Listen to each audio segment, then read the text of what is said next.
This is our first pay-per-view, our podcast. Pay-per-view podcast. See the nerves going already. With pay-per-view podcast, that does make sense. We're talking about the pay-per-view No Mercy 2017, main evented by Brock Lesnar versus Braun Strowman for the Universal title. And that was a shit match, in my opinion. It wasn't the best. I mean, Lesnar has been putting on great matches as of late. He's just honestly, it just seems like he's going there to get paid, which is what Lesnar's all about, really, isn't it? It's just a shit match because the amount of effort Braun has put in, and he's got with the crowd. And it's just fucked. He built this whole package. For the audience to enjoy, and Lesnar thought, let's put a half-assed job onto it, like he's done in many of his matches. Let me just over his return since 2012. The entire fucking match, half of the match probably. Does make sense. And Other than that, the night was filled. The night was filled with good matches. I enjoyed most of them. Enzo Amore versus Neville. I mean, Neville does deserve much better. He's gone on from facing people like Rich Swann, Akira Tozawa, Austin Aries, to Enzo Amore. I mean, what can you say about it? At least Enzo's lasted longer Neville than did. Right? Yeah, I mean, Enzo Amore is going to be champion forever. Let's just say that. As long as his blood still sells, probably, yeah. It's probably why. I just can't wait to see the leopard Cena print was belt. champion for so long.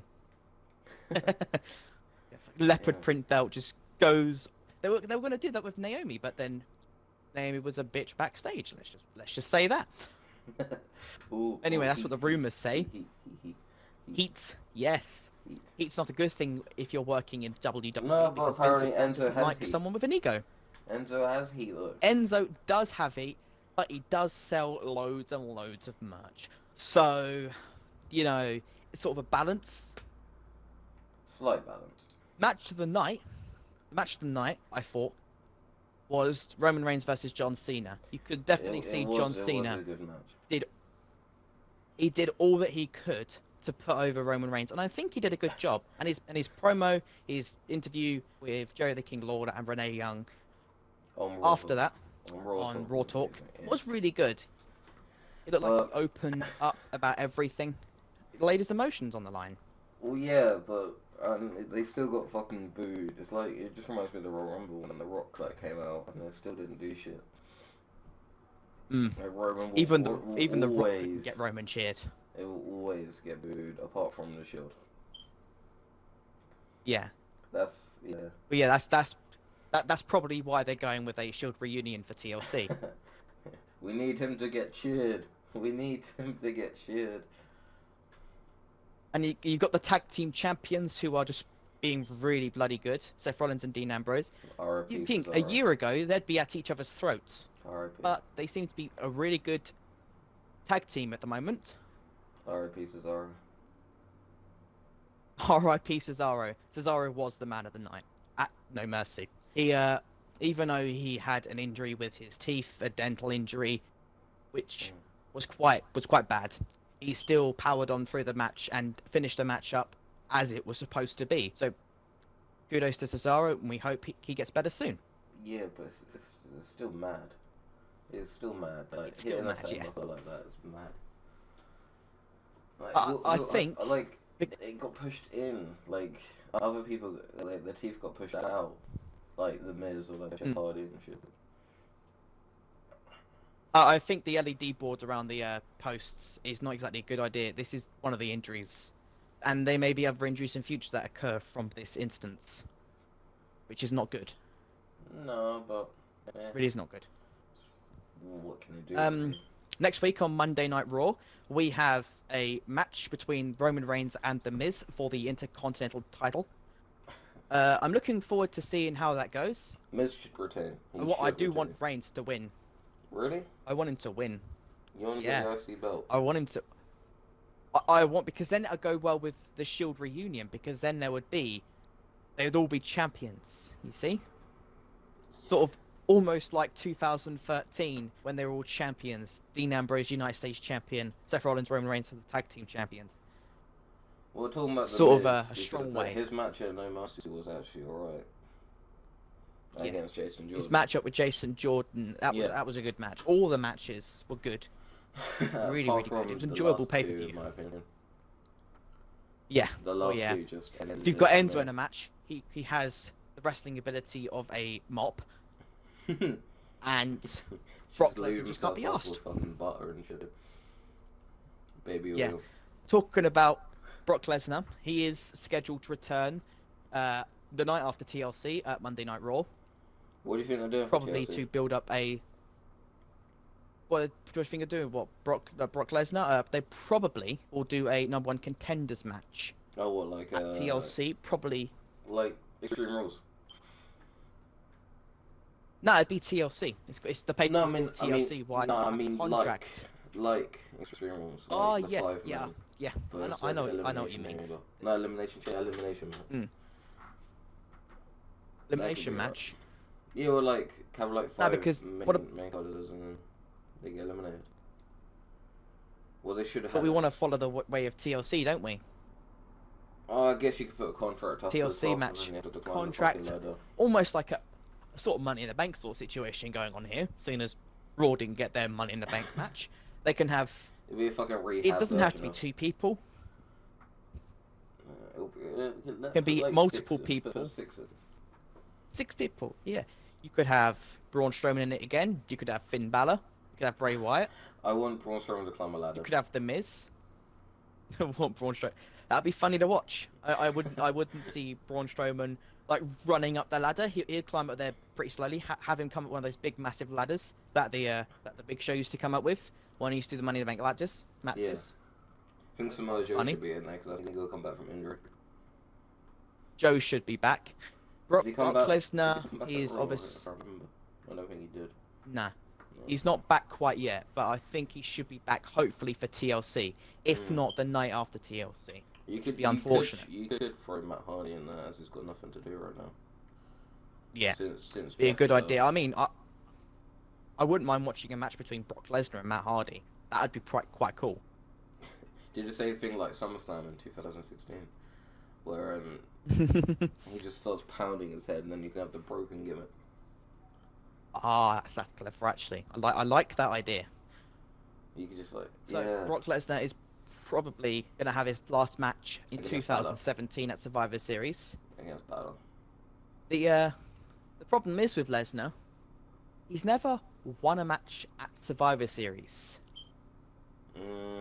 Yeah, but they want to keep the belt on him though. He lost to the Big Show in 2002. He lost to, I think it was Team Cena in 2000. Not Team Cena. I know he was a Team Brock Lesnar versus another team. I know for a fact that he lost at 2013. 2003. And, well, we know how SummerSlam, Survivor Series 2016 went. And, yeah, Goldberg was a thing. But I don't think we have to worry about Goldberg anymore. No. So yeah, Brock Lesnar should be back for Survivor Series in a pay-per-view that should be... Survivor Series should be good because I think it'll be good because there's like a whole bunch of stuff that could happen. Like obviously we've still got like Starrcade coming up, so belts could change at Starrcade. Starrcade's after Survivor Series. Is it? Oh. Starrcade's 25th. 25th of November. I'm pretty sure that's a live event at the moment. Yeah. They may end up turning that into a pay-per-view or a WWE Network special. I think they should because it's a big event that WCW used to host. It's 18 years later. I think they should turn it into a even if it's a network special, not necessarily brand specific. I know for a fact you've got Jinder Mahal defending the WWE Championship if he's the champion by then. I know for a fact that you've got quite a few good matches, especially one between Kevin Owens and Sami Zayn. And you've also got the fact that Luke Gallows and Kyle Anderson has challenged the Rock and Roll Express to a tag team match at Starrcade. Obviously, Rock and Roll Express, a very big part of Starrcade and WCW and NWA back in the day. So you have that nostalgia factor for them building up for this paper or whatever. I think there are a lot of old people would well, I say old people would like to buy the network just to watch Starrcade again. And I definitely think you're probably going to see the likes of Ricky the Dragon Steamboat, Harley Race, hopefully Ric Flair there live, like sitting in attendance or something like that. So really, you could make this into a good event and have them just there because obviously they're Starrcade legendary characters. Yeah. So, anyway. Yeah, TLC, I think Balor would win at TLC. Yeah, Balor's always been pitted to face Lesnar at least once he's in got this to run. He's got to. And then I don't know. Combination. Because you got the small guy in Balor and you got big Brock Lesnar, and I think Balor could get a good match out of Lesnar. As if Lesnar, yeah. Obviously. Hopefully, it doesn't turn into like the Dean Ambrose versus Brock Lesnar scenario. I hope Lesnar listens to this podcast. Because otherwise I'm going to get beaten the shit out of, because all I'm doing is talking crap about him. No, he's probably just chilling on his farm. He doesn't give a fuck. Probably. Oh yeah. And then we got Hell in a Cell coming up. Yeah, Hell in a Cell. You've got Jinder versus Shinsuke in their title rematch. You've got Randy Orton Rusev. You've got Shane McMahon versus Kevin Owens in Hell in a Cell. You've got the tag team title match between the Usos and the New Day, which is pitted to be inside Hell in a Cell. You also got AJ Styles versus Baron Corbin. That should be good. Well, for the United States Championship. And you've got Charlotte Flair versus Natalya for the SmackDown Women's Championship. Yeah. But yeah, hopefully that should be. I think Flair would win, but then I think Carmelo will cash in at Hell in a Cell. We honestly don't know when she's going to cash in. I know, but I love Carmella. I think she should hold it for long. For a long way. She's definitely got potential 4 months, to make herself a big name in the SmackDown Women's division, especially with her pet James Ellsworth by her side. Yeah. She's a kinky devil. She is. Yeah, with her so-called man on the leash. So-called. Keep kayfabe alive. Yeah, keep kayfabe. Yeah, Beer Cass is sitting at home with a broken leg. Yo, what's happening? Yo, yeah, that's very true. But yeah, let's just forget about their real lives. Their characters on the television, here to entertain us. So, please try to like Roman Reigns. Oh yeah, please, yeah. Maybe it'll make TV a bit more entertaining. Nah. And people like booing. People like booing him.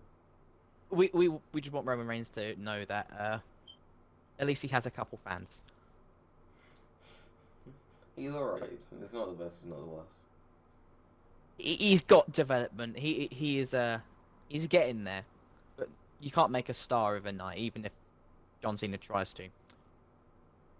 No, you can't. We've got predictions coming up. Yeah, this for Hell in a Cell. Predictions, yeah. That should be on the channel. I kind of by next Thursday. I kind of lost. Yeah. The predictions last week. You're not going to win either. You're not going to win for that. I'm gonna try. I wasn't confident. I'm talking big here today. I will squash you in the predictions. Yeah. Well. Like I did. I'm the only person who's got closest to the perfect card between us two, though. Yeah. You keep hold of that. Yeah, fuck Jinder. I'll keep hold of being our champion.